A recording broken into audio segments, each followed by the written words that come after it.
Dios les bendiga en esta oportunidad, en este momento que estamos viviendo en Guatemala y en el mundo. Quiero compartir una palabra con ustedes que tiene que ver con el temor, con el miedo. Quiero decirles, y no es para desalentarles, pero vienen tiempos peores todavía. La Biblia lo dice. Ahora, veamos lo que puede hacer el miedo en una persona. El miedo es psicológico. En gran parte el miedo es psicológico.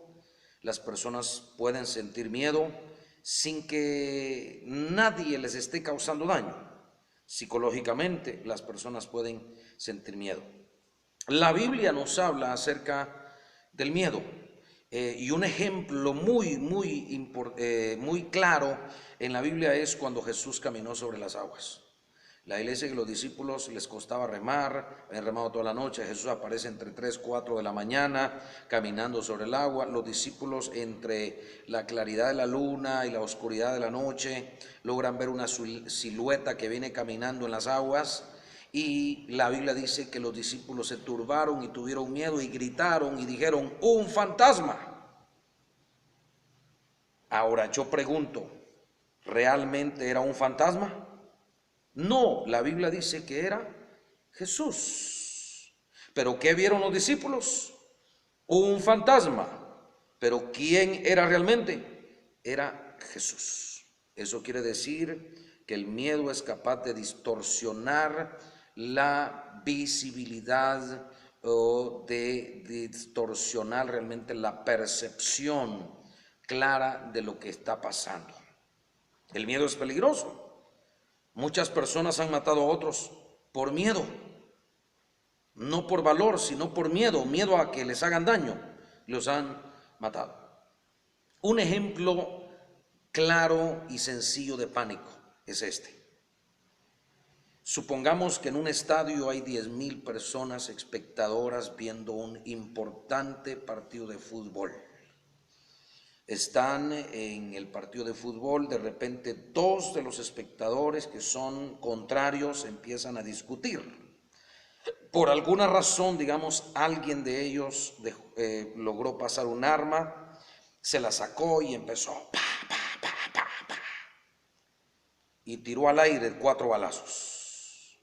No le disparó a nadie, no le pegó a nadie, no le pegó al contrincante, no hubo quizás golpes, pero la demás gente empezó a correr. Empezaron a correr, a golpearse, algunos cayeron tirados, otros los empezaron a patear. La turba que estaba turbada y pasó por encima, digamos que dejó muertos a 10 personas al paso que los pisotearon. No hubo un pleito que llegó a una agresión realmente física, no hubo muertos por el pleito, pero sí por el pánico. Y tenemos que tener mucho cuidado porque el pánico nos hace a nosotros hacer cosas que muchas veces no debemos hacer. El pánico turba la visibilidad de lo que estamos viviendo en el momento. El pánico es capaz de que las personas tomen decisiones alocadamente sin saber exactamente lo que están haciendo. Mire cómo el sufrimiento y las circunstancias difíciles nos pueden cegar los ojos. Un ejemplo claro en la Biblia, el ejemplo de Agar e Ismael.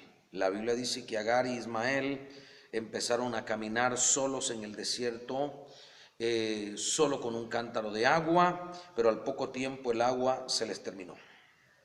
La Biblia dice que el muchacho era tan muchacho que entró en pánico, en temor, en miedo, que quería agua y empezó a llorar. La Biblia dice que su madre Agar, la egipcia, por no verlo morir de sed, dice que se fue un poco más allá. Aquella mujer, en la angustia de su situación, empezó a clamar al Señor y a pedirle que le ayudara. La Biblia dice que en ese momento Dios le abrió los ojos a Agar y Agar vio una fuente de agua. Hasta le puso nombre, la fuente de agua, el viviente que me ve. Ahora, yo pregunto, ¿Será que Dios puso la fuente en ese momento para que ellos tomaran agua? ¿O será que la fuente ya estaba allí antes de que la viera Agar?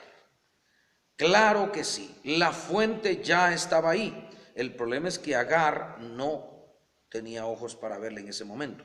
Sus ojos estaban cegados para no ver el agua. Pero cuando Dios le abrió los ojos, ella pudo ver la fuente de agua. La fuente de agua siempre estuvo ahí. La fuente de agua muchos años atrás había estado ahí y siempre estaba ahí. Pero Dios le abrió los ojos. Un ejemplo claro, el luto, la tristeza nos puede cegar los ojos. La Biblia dice que 2 de los discípulos iban camino a Emaús y la Biblia dice que Jesús se acercó a ellos y empezó a caminar con ellos. Ellos empezaron a platicar, realmente era Jesús, pero ellos creían que era un forastero. Ellos creían que era un forastero que andaba caminando por ahí. Caminaron, platicaron, le escucharon hablar, pero ellos creían que era un forastero, pero realmente era Jesús. La Biblia dice que sus ojos estaban vedados para no ver la realidad en ese momento. Entonces nuestros ojos pueden vendarse, nuestros ojos pueden ser capaces de dañarse si nosotros no confiamos en Dios. Yo quiero decirle en este momento de situación que está pasando el mundo, Guatemala, nuestro país, todos los países, en este momento debemos de tomar fortaleza, confianza en Dios. El temor nos puede llevar a peor. La Biblia dice que Job dijo: lo que temía me ha acontecido. El temor es una fe para mal.